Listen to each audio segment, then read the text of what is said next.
Hello friends, welcome back to my channel Henika's Mom. இன்னைக்கு இந்த வீடியோல நாம மைதா மாவு மற்றும் ரவை இது ரெண்டையும் வச்சு எப்படி நம்ம ஸ்வீட் போண்டா செய்யறது அப்படிங்கறத பத்தி பார்க்க போறோம். சோ ஸ்கிப் பண்ணாம கடைசி வரைக்கும் வீடியோவை பாருங்க. வாங்க வீடியோக்குள்ள போலாம்.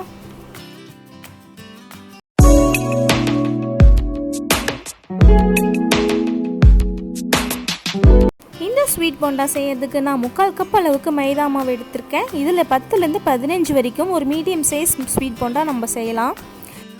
கூடவே 1/4 கப் சுகர் அப்புறம் 2 ஏலக்காயை நல்லா பவுடர் பண்ணி எடுத்து வச்சுருக்கேன். இதை நம்ம மைதா மாவோட கலந்து நல்லா மிக்ஸ் பண்ணி வச்சுக்கலாம். கூடவே 1/4 ஸ்பூனுக்கும் ரொம்ப குறைவாக பேக்கிங் சோடா எடுத்துக்கோங்க. இது ஆப்ஷனல் தான், தேவையில்லைன்னா நீங்கள் அதை ஸ்கிப் பண்ணிடலாம். கூடவே கொஞ்சமாக தண்ணி ஆட் பண்ணி இதை நல்லா கட்டியே இல்லாமல் நல்லா கிளறி விட்டுக்கோங்க.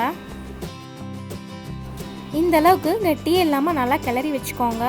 கூடவே 1/4 கப்புக்கும் ரொம்ப குறைவாக ரவை எடுத்துக்கோங்க. ரவை அதிகம் சேர்த்து வேணாம், இந்த அளவுக்கு எடுத்தாலே போதும். 3/4 கப்புக்கு 1/4 கப்புக்கும் குறைவான ரவை போதும். அதுக்கு மேலே நாம் எடுத்தோம் அப்படின்னா ரவை ரொம்ப அதிகமாகிடும், அப்புறம் போண்டா ரொம்ப சாஃப்டாக வராது. ஸோ 1/4 கப்புக்கும் குறைவான அளவு சரியாக இருக்கும். ஸோ எண்ணெய் சூடாயிடுச்சான்னு செக் பண்ணிக்கலாம். பார்த்திங்கன்னா உடனே மேலே வந்துச்சு. ஸோ எண்ணெய் ரெடி ஆயிடுச்சு.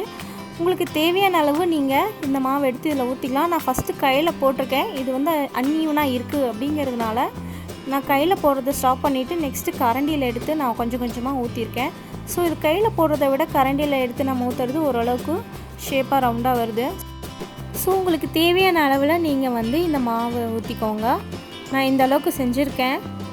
ஸோ இப்போ பார்த்திங்கன்னா நல்லா கோல்டன் ப்ரௌன் கலரில் நம்ம ஸ்வீட் போண்டா ரெடி ஆகிடுச்சு.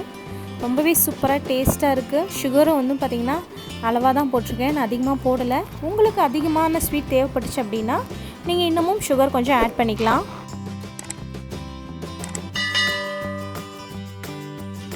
ஸோ ரொம்பவே டேஸ்டான சாஃப்டான ஸ்வீட் போண்டா ரெடி ஆகிருச்சு.